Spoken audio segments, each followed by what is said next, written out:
ಸಾರ್ವಭೌಮನಾದ ತಂದೆಯಾದ ದೇವರ ನಾಮದಲ್ಲಿ ನಿಮ್ಮೆಲ್ಲರನ್ನೂ ಸಮಗ್ರ ಸತ್ಯವೇದ ಅಧ್ಯಯನ ಕಾರ್ಯಕ್ರಮಕ್ಕೆ ಪ್ರೀತಿಯಿಂದ ಸ್ವಾಗತಿಸುತ್ತೇನೆ.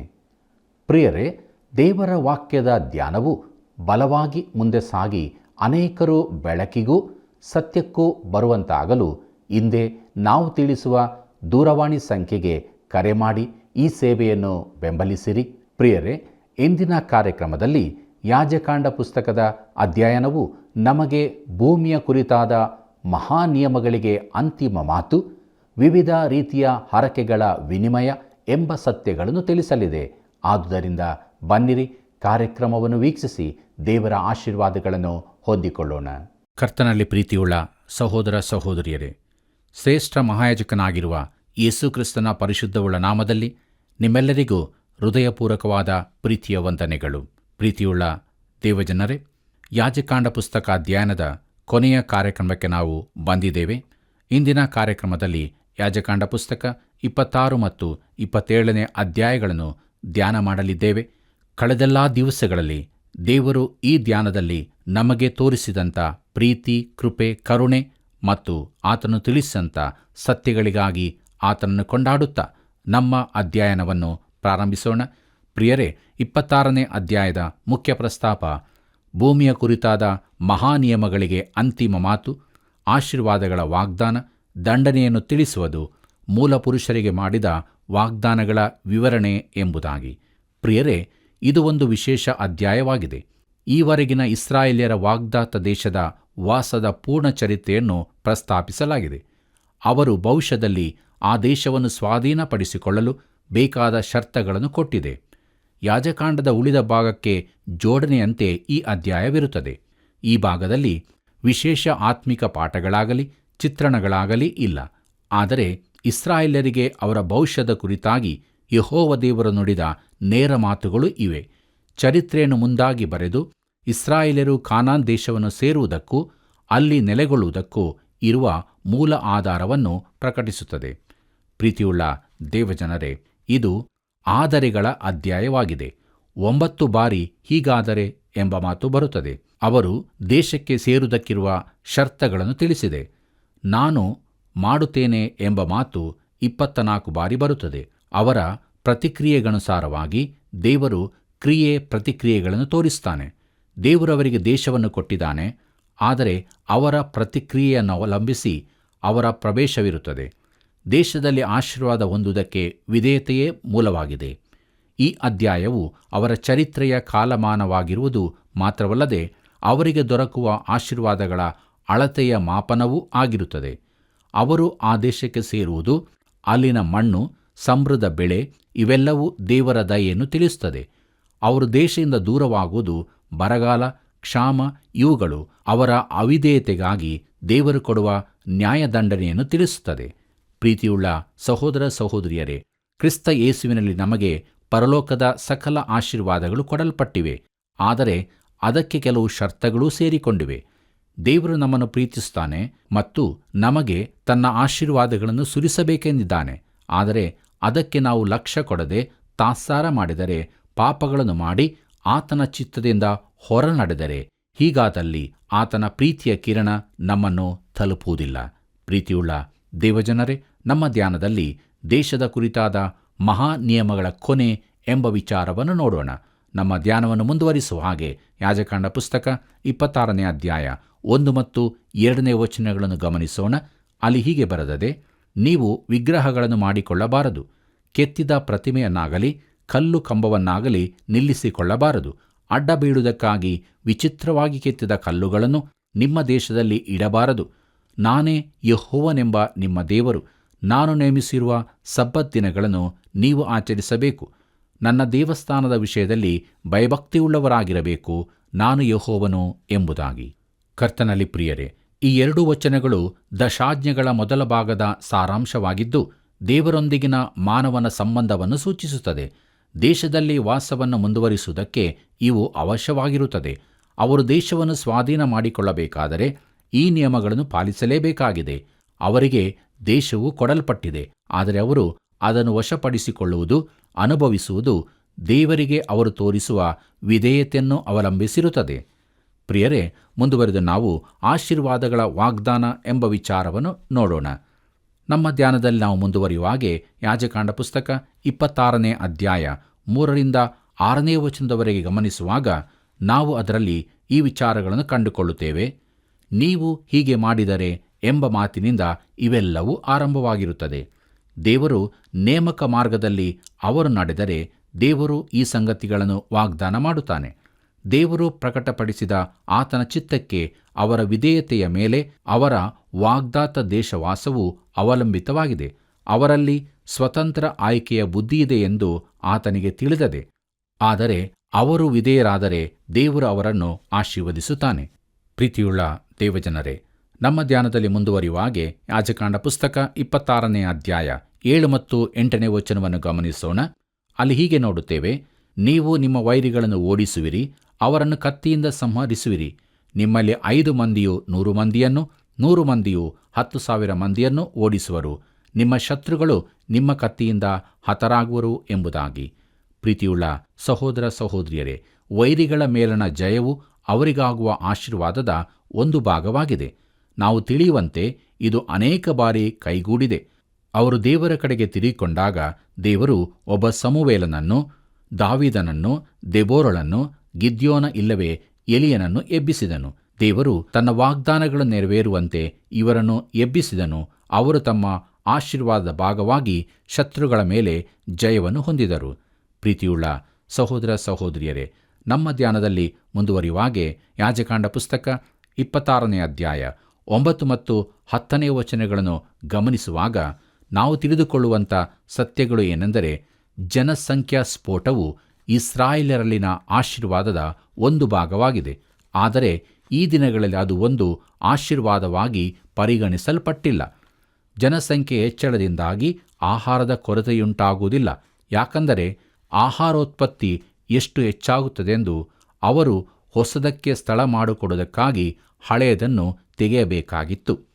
ಪ್ರೀತಿಯುಳ್ಳ ಸಹೋದರ ಸಹೋದರಿಯರೇ, ನಮ್ಮ ಧ್ಯಾನದಲ್ಲಿ ಮುಂದುವರಿಯುವ ಹಾಗೆ ಯಾಜಕಾಂಡ ಪುಸ್ತಕ 26ನೇ ಅಧ್ಯಾಯ 11 ಮತ್ತು 12ನೇ ವಚನವನ್ನು ಗಮನಿಸೋಣ. ಅಲ್ಲಿ ಹೀಗೆ ಬರೆದದೆ: ನಾನು ನಿಮ್ಮ ನಡುವೆ ನಿವಾಸ ಮಾಡುವೆನು, ನಿಮ್ಮನ್ನು ತಳ್ಳಿಬಿಡುವುದಿಲ್ಲ. ನಿಮ್ಮ ನಡುವೆ ತಿರುಗಾಡುತ್ತಾ ನಿಮಗೆ ದೇವರಾಗಿರುವೆನು, ನೀವು ನನಗೆ ಪ್ರಜೆಯಾಗಿರುವಿರಿ ಎಂಬುದಾಗಿ. ಪ್ರೀತಿಯುಳ್ಳ ದೇವಜನರೇ, ದೇವರು ಪಾಪವನ್ನು ಹೇಸುವುದಿಲ್ಲವೆಂದು ಹೇಳಬೇಡಿರಿ. ಖಂಡಿತವಾಗಿಯೂ ಪಾಪವನ್ನು ಆತನು ಹೇಸುತ್ತಾನೆ. ನನ್ನ ಜೀವಿತದಲ್ಲಾಗಲಿ ನಿಮ್ಮ ಜೀವಿತದಲ್ಲಾಗಲಿ ಈ ವಿಚಾರದಲ್ಲಿ ಆತನು ಸಡಿಲವಾಗುವುದಿಲ್ಲ. ಅವರ ಮಧ್ಯದಲ್ಲಿನ ಗುಡಾರವು ಆಶೀರ್ವಾದದ ಗುರುತಾಗಿತ್ತು. ತನಗೆ ವಿಧೇಯರಾಗುವವರೊಂದಿಗೆ ತಾನು ಅನ್ಯೋನ್ಯತೆಯಿಂದಿರುತ್ತಾನೆಂದು ದೇವರು ವಾಗ್ದಾನ ಮಾಡುತ್ತಾನೆ. ಆತನು ಈಗಲೂ ಅದನ್ನೇ ಹೇಳುತ್ತಿದ್ದಾನೆ. ಪ್ರೀತಿಯುಳ್ಳ ಸಹೋದರ ಸಹೋದರಿಯರೇ, ನಮ್ಮ ಧ್ಯಾನದಲ್ಲಿ ಮುಂದುವರಿಯುವ ಹಾಗೆ ಯಾಜಕಾಂಡ ಪುಸ್ತಕ 26ನೇ ಅಧ್ಯಾಯ 13ನೇ ವಚನವನ್ನು ನೋಡೋಣ. ಅಲ್ಲಿ ಹೀಗೆ ಬರೆದದೆ: ನೀವು ಐಗುಪ್ತರಿಗೆ ದಾಸರಾಗಿರಬಾರದೆಂದು ನಿಮ್ಮನ್ನು ಅವರ ದೇಶದೊಳಗೆಯಿಂದ ಬರಮಾಡಿದ ನಿಮ್ಮ ದೇವರಾದ ಯೆಹೋವನು ನಾನೇ. ನಿಮ್ಮನ್ನು ಕುಗ್ಗಿಸಿದ ನೊಗವನ್ನು ಮುರಿದು ನೀವು ನೆಟ್ಟಗೆ ನಿಂತು ನಡೆಯುವಂತೆ ಮಾಡಿದನಲ್ಲವೇ ಎಂಬುದಾಗಿ. ಪ್ರೀತಿಯುಳ್ಳ ಸಹೋದರ ಸಹೋದರಿಯರೇ, ದೇವರು ಅವರನ್ನು ಐಗುಪ್ತರಿಂದ ಬಿಡಿಸಿದ ಚರಿತ್ರೆಯ ಆಧಾರದಲ್ಲಿ ಮುಂದಣ ಆಶೀರ್ವಾದಗಳು ಇರುತ್ತವೆ. ಆತನು ಅವರಿಗೆ ಹೇಳುತ್ತಾನೆ: ನಾನು ನಿಮಗೆ ಹೀಗೆಲ್ಲ ಮಾಡಿದೆನಲ್ಲ, ಮುಂದಕ್ಕೂ ಹೀಗೆ ಮಾಡುತ್ತೇನೆಂದು ನಿಮಗೆ ತಿಳಿಯದೋ ಎಂಬುದಾಗಿ. ಪ್ರೀತಿಯುಳ್ಳ ಸ್ನೇಹಿತನೇ, ನಿನ್ನನ್ನು ಆತನು ಈಗಳಿಗೆಯವರೆಗೆ ಕರೆತಂದಿರುವುದಾದರೆ ಕ್ರಿಸ್ತನ ದಿನದ ತನಕಲೂ ನಿನ್ನನ್ನು ನಡೆಸ್ತಾನೆಂದು ನೀನು ಭರವಸದಿಂದಿರಬಹುದು. ನಾನು ಇದಕ್ಕೆ ಹಲ್ಲೆಲೂಯಾ ಎಂದು ಹೇಳುವೆ. ಪ್ರಿಯರೇ, ಮುಂದುವರೆದು ನಾವು ದಂಡನೆಯ ಘೋಷಣೆ ಎಂಬ ವಿಚಾರವನ್ನು ನೋಡೋಣ. ನಮ್ಮ ಧ್ಯಾನವನ್ನು ಮುಂದುವರಿಸುವ ಹಾಗೆ ಯಾಜಕಾಂಡ ಪುಸ್ತಕ 26ನೇ ಅಧ್ಯಾಯ 14 ಮತ್ತು 15ನೇ ವಚನಗಳನ್ನು ನೋಡೋಣ. ಅಲ್ಲಿ ಹೀಗೆ ಬರೆದದೆ: ಆದರೆ ನೀವು ನನ್ನ ಮಾತನ್ನು ಕೇಳದೆ ಈ ಆಜ್ಞೆಗಳನ್ನೆಲ್ಲ ಅನುಸರಿಸದೆ ನನ್ನ ನಿಯಮಗಳನ್ನು ಬೇಡವೆಂದು ನನ್ನ ವಿಧಿಗಳನ್ನು ತಳ್ಳಿಬಿಟ್ಟರೆ, ನೀವು ನನ್ನ ಆಜ್ಞೆಗಳನ್ನು ಅನುಸರಿಸದೆ ನನ್ನ ನಿಬಂಧನೆಗಳನ್ನು ಮೀರಿ ನಡೆದರೆ ಎಂಬುದಾಗಿ. ಕರ್ತನಲ್ಲಿ ಪ್ರಿಯರೇ, ಇಲ್ಲಿನ 3 ರೇಗಳನ್ನು ಗಮನಿಸಿರಿ. ಇದು ಒಡಂಬಡಿಕೆಯನ್ನು ಮೀರುವ ವಿಚಾರವಾಗಿರುತ್ತದೆ. ದೇವರು ನಿಯಮ ನ್ಯಾಯದಂಡನೆಗಳನ್ನು ಕೇಳಲು ಕೈಕೊಳ್ಳಲು ನಿರಾಕರಿಸಿ ಅವುಗಳನ್ನು ತಾತ್ಸಾರ ಮಾಡುವುದು ದೇವರ ಒಡಂಬಡಿಕೆಯನ್ನು ಮೀರುವುದರಿಂದ ಜನರಿಗೂ ದೇಶಕ್ಕೂ ದಂಡನೆಯುಂಟಾಗುತ್ತದೆ.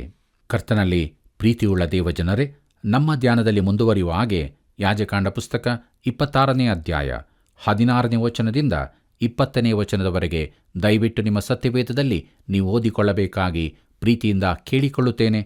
ಪ್ರಿಯರೇ, ಈ ವಾಕ್ಯ ಭಾಗಗಳು ನಮಗೆ ತಿಳಿಸುವುದೇನೆಂದರೆ, ಇದು ಮೊದಲನೇ ಹಂತದ ದಂಡನೆ, ಭಯ, ಕಂಗೆಡುವಿಕೆ, ಚಳಿ, ಜ್ವರ, ಬೆಳೆಗಳು ಹಾಳಾಗುವುದು ಇತ್ಯಾದಿಗಳ ವಿಚಾರಗಳನ್ನು ತಿಳಿಸುತ್ತದೆ.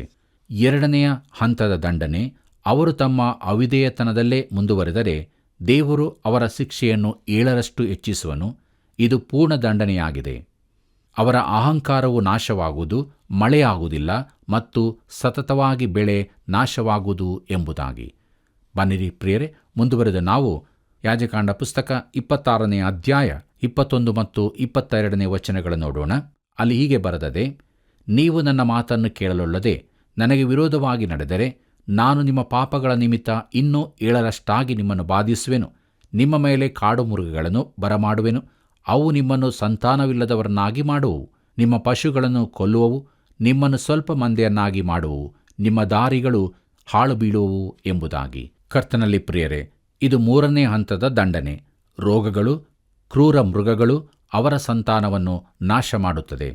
ಬನ್ನಿರಿ, ಮುಂದುವರೆದು ನಮ್ಮ ಧ್ಯಾನದಲ್ಲಿ ಯಾಜಕಾಂಡ ಪುಸ್ತಕ 26ನೇ ಅಧ್ಯಾಯ 23ನೇ ವಚನದಿಂದ 26ನೇ ವಚನವನ್ನು ನೋಡುವಾಗ 4ನೆಯ ದಂಡನೆಯ ಬಗ್ಗೆ ಹೇಳುತ್ತದೆ. ಅದೇನೆಂದರೆ, 7 ಎಂಬುದು ತಿರುತಿರುಗಿ ಬಂದದ್ದನ್ನು ನಾವು ಇಲ್ಲಿ ನೋಡಬಹುದು. ವೈರಿಗಳು ಅವರನ್ನು ಸಂಹರಿಸುವರು. ಅನೇಕರಿಗೆ ರೋಗ ಬಾಧೆಗಳು ತಗುಲುವವು. ಕೊನೆಗೆ ಅವರು ಸರಿಯಾಗಿ ಹೋಗುವರು ಎಂಬುದಾಗಿ. ಮಹಾಸಂಕಟ ಕಾಲದಲ್ಲಿ ಇದೆಲ್ಲವೂ ಮತ್ತೊಮ್ಮೆ ಸಂಭವಿಸಲಿಕ್ಕಿದೆ. ಪ್ರಕಟಣೆ 6ನೇ ಸಂಧಿಯಲ್ಲಿ ನಾವು ಇದನ್ನು ನೋಡಬಹುದು. ಪ್ರೀತಿಯುಳ್ಳ ದೇವಜನರೇ, ನಮ್ಮ ಧ್ಯಾನದಲ್ಲಿ ಮುಂದುವರಿಯುವ ಹಾಗೆ ಯಾಜಕಾಂಡ ಪುಸ್ತಕ 26ನೇ ಅಧ್ಯಾಯ 27ನೇ ವಚನದಿಂದ 29ನೇ ವಚನದವರೆಗೆ ಗಮನಿಸೋಣ. ಅಲ್ಲಿ ಹೀಗೆ ಬರೆದಿದೆ, ಇದನ್ನೆಲ್ಲ ನೀವು ಅನುಭವಿಸಿದ ಮೇಲೆಯೂ ಇನ್ನೂ ನನ್ನ ಮಾತನ್ನು ಕೇಳದೆ ನನಗೆ ವಿರೋಧವಾಗಿ ನಡೆದರೆ ನಾನು ನಿಮಗೆ ವಿರೋಧವಾಗಿ ಕೋಪದಿಂದ ನಡೆಯುವನಾಗಿ ನಿಮ್ಮ ಪಾಪಗಳ ನಿಮಿತ್ತ 7ರಷ್ಟಾಗಿ ಶಿಕ್ಷಿಸುವೆನು. ನೀವು ನಿಮ್ಮ ಗಂಡು ಹೆಣ್ಣು ಮಕ್ಕಳ ಮಾಂಸವನ್ನೇ ತಿನ್ನುವಿರಿ ಎಂಬುದಾಗಿ. ಪ್ರಿಯರೇ, ಇದು ಕಠಿಣವಾದದ್ದಾಗಿ ಕಾಣಬಹುದು ಮತ್ತು ಇದು ಎಂದಿಗೂ ಸಂಭವಿಸಲಾರದೆಂದು ನಾವು ಹೇಳಬಹುದು. ಆದರೆ ಅದು ಹಾಗೆಯೇ ನಡೆದಿದೆ. ಕರ್ತನಲ್ಲಿ ಪ್ರೀತಿಯುಳ್ಳ ದೇವಜನರೇ, ನಮ್ಮ ಧ್ಯಾನದಲ್ಲಿ ನಾವು ಮುಂದುವರಿಯುವಾಗ ಯಾಜಕಾಂಡ ಪುಸ್ತಕ 26ನೇ ಅಧ್ಯಾಯ 30ನೇ ವಚನದಿಂದ 33ನೇ ವಚನದವರೆಗೆ ಗಮನಿಸುವಾಗ 5ನೇ ಹಂತದ ದಂಡನೆಯ ಬಗ್ಗೆ ಹೇಳಿಯದೆ. ಇದು ಅತಿರೇಕದ್ದು, ಕೊನೆಯದ್ದು. ಯುದ್ಧದಿಂದಾಗಿ ಪಟ್ಟಣಗಳಿಗೆ ಮುತ್ತಿಗೆ ಹಾಕಿದಾಗ ಈ ಘಟನೆಗಳು ನಡೆದವು. ಸಮಾರ್ಯದ ಮುತ್ತಿಗೆಯ ಕಾಲದಲ್ಲಿ ಇದು ಸಂಭವಿಸಿತು ಮತ್ತು ನೆಬೂಕದ್ನೆಚ್ಚರನ ಕಾಲದಲ್ಲಿ ಬ್ಯಾಬಿಲೋನ್ಯರು ಯೆರೂಸಲೇಮಿಗೆ ಮುತ್ತಿಗೆ ಹಾಕಿದಾಗಲೂ ಈ ಸಂಗತಿಗಳು ನಡೆದವು. ಪ್ರೀತಿಯುಳ್ಳ ದೇವಜನರೇ, ನಮ್ಮ ಧ್ಯಾನದಲ್ಲಿ ಮುಂದುವರಿಯುವ ಹಾಗೆ ಯಾಜಕಾಂಡ ಪುಸ್ತಕ 26ನೇ ಅಧ್ಯಾಯ 34 ಮತ್ತು 35ನೇ ವಚನಗಳನ್ನು ನೀವು ಓದಿಕೊಳ್ಳಬೇಕಾಗಿ ಪ್ರೀತಿಯಿಂದ ಕೇಳಿಕೊಳ್ಳುತ್ತೇನೆ. ಈ ವಾಕ್ಯ ಭಾಗಗಳು ನಮಗೆ ತಿಳಿಸುವುದೇನೆಂದರೆ, ಅವರು ಬ್ಯಾಬಿಲೋನಿಗೆ ಸರಿಯಾಗಿ ಓದದ್ದರ ಕಾರಣ ಇಲ್ಲಿ ತಿಳಿಸಲಾಗಿದೆ. 490 ವರ್ಷಗಳ ಕಾಲ ಇಸ್ರಾಯೇಲ್ಯರು ಭೂಮಿಗೆ ಅದರ ಸಬ್ಬತ್ತು ಕೊಡಲಿಲ್ಲ. ಅಂದರೆ ಭೂಮಿಗೆ 70 ಸಬ್ಬತ್ತು ವರ್ಷಗಳು ತಪ್ಪಿಹೋದವು. ಇದರಿಂದ ತಮಗೇನು ಬಾಧಕವಿಲ್ಲವೆಂದು ಇಸ್ರಾಯೇಲ್ಯರು ಭಾವಿಸಿದರು. ದೇವರು ಇನ್ನು ಸಾಕು ಎಂದು ಹೇಳಿದನು. ಕರ್ತನಲ್ಲಿ ಪ್ರೀತಿಯುಳ್ಳ ದೇವಜನರೇ, ನಮ್ಮ ಧ್ಯಾನದಲ್ಲಿ ಮುಂದುವರಿಯುವ ಹಾಗೆ ಯಾಜಕಾಂಡ ಪುಸ್ತಕ 26ನೇ ಅಧ್ಯಾಯ 36ನೇ ವಚನದಿಂದ 39ನೇ ವಚನಗಳನ್ನು ಗಮನಿಸುವಾಗ ನಾವು ತಿಳಿದುಕೊಳ್ಳುವುದೇನೆಂದರೆ, ಬ್ಯಾಬಿಲೋನಿಗೆ ಸರಿಯಾಗಿ ಹೋದ ಬಳಿಕದ ಯಹೂದ್ಯರ ಪ್ರವಾದನಾತ್ಮಕ ಸ್ಥಿತಿಯ ಚಿತ್ರಣ ಇದಾಗಿದೆ. ಅವರು ದೇಶ ದೇಶಗಳಿಗೆ ಚದರಿ ಹೋದರು. ಅವರ ನಾಶಕ್ಕಾಗಿ ಮೇಲಿಂದ ಮೇಲೆ ಯಹೂದಿ ವಿರೋಧಿ ಕಾರ್ಯಾಚರಣೆಗಳು ನಡೆದವು. ನಾಜಿಯವರಿಂದಾದ ಯಹೂದಿ ನಾಶನದ ಕಾರ್ಯದ ಸರಿಯಾದ ಚಿತ್ರಣ ಇಲ್ಲಿದೆ. ಯಾಜಕಾಂಡ ಪುಸ್ತಕವು ಚರಿತ್ರೆಯನ್ನು ನಿಖರವಾಗಿ ನಮಗೆ ತಿಳಿಸುತ್ತಿದೆ. ಪ್ರೀತಿಯುಳ್ಳ ದೇವಜನರೇ, ಮುಂದುವರೆದು ನಾವು ಮೂಲ ಪಿತೃಗಳಿಗೆ ಮಾಡಿದ ವಾಗ್ದಾನಗಳ ಜ್ಞಾಪಕ ಎಂಬ ವಿಚಾರವನ್ನು ಧ್ಯಾನಿಸೋಣ. ನಮ್ಮ ಧ್ಯಾನದಲ್ಲಿ ಮುಂದುವರಿಯುವ ಹಾಗೆ ಯಾಜಕಾಂಡ ಪುಸ್ತಕ 26ನೇ ಅಧ್ಯಾಯ 40ನೇ ವಚನದಿಂದ 42ನೇ ವಚನದವರೆಗೆ ಓದಿಕೊಳ್ಳೋಣ.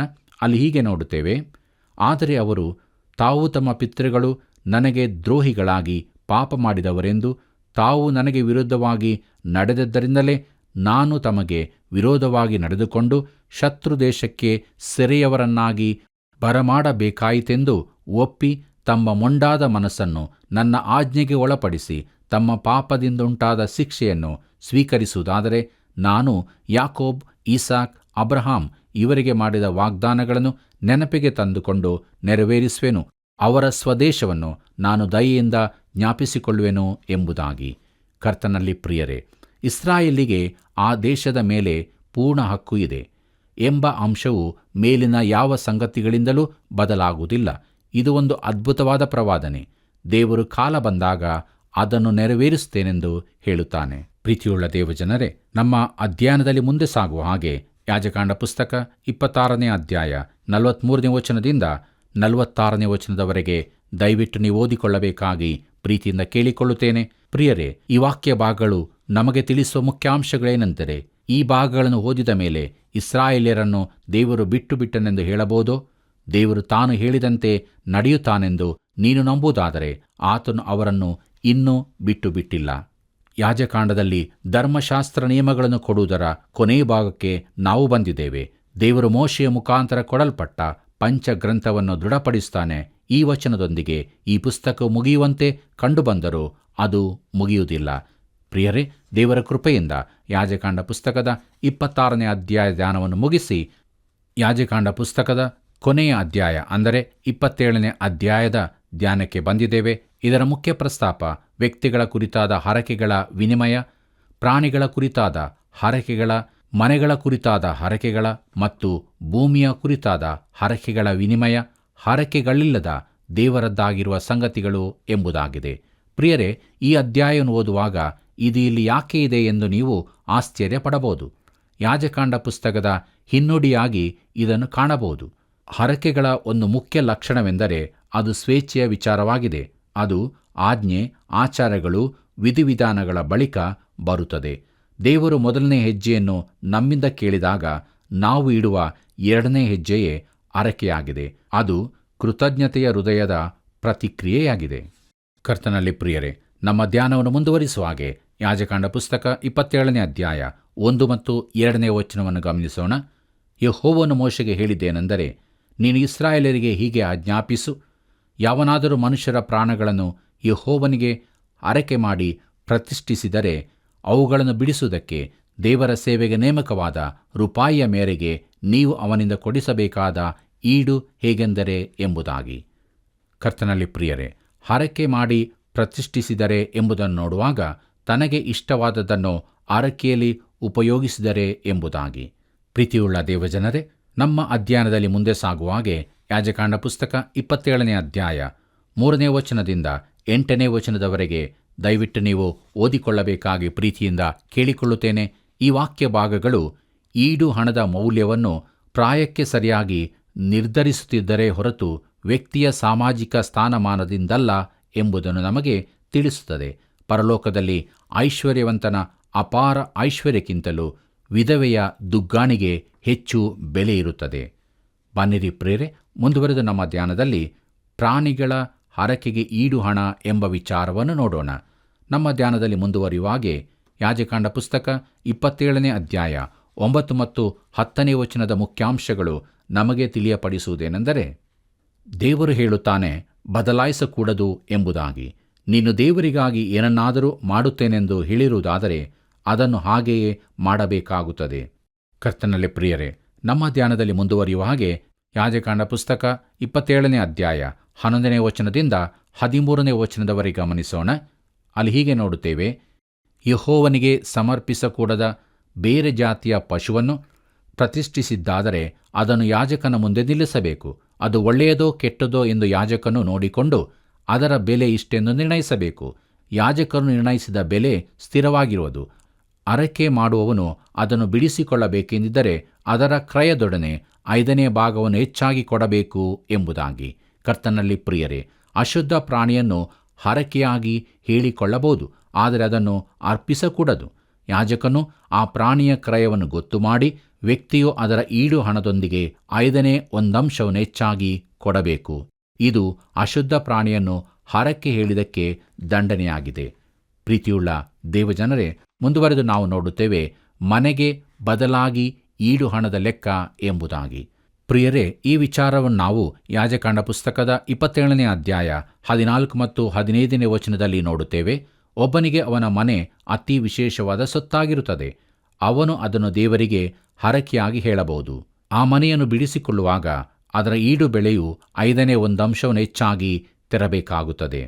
ಕರ್ತನಲ್ಲಿ ಪ್ರಿಯರೇ, ಮುಂದುವರೆದು ನಾವು ಭೂಮಿಯ ಬದಲಾಗಿ ಈಡು ಹಣದ ಲೆಕ್ಕ ಎಂಬುದನ್ನು ಯಾಜಕಾಂಡ ಪುಸ್ತಕ 27ನೇ ಅಧ್ಯಾಯ 16ನೇ ವಚನದಿಂದ 25ನೇ ವಚನವನ್ನು ಓದುವಾಗ ಕಂಡುಕೊಳ್ಳುತ್ತೇವೆ.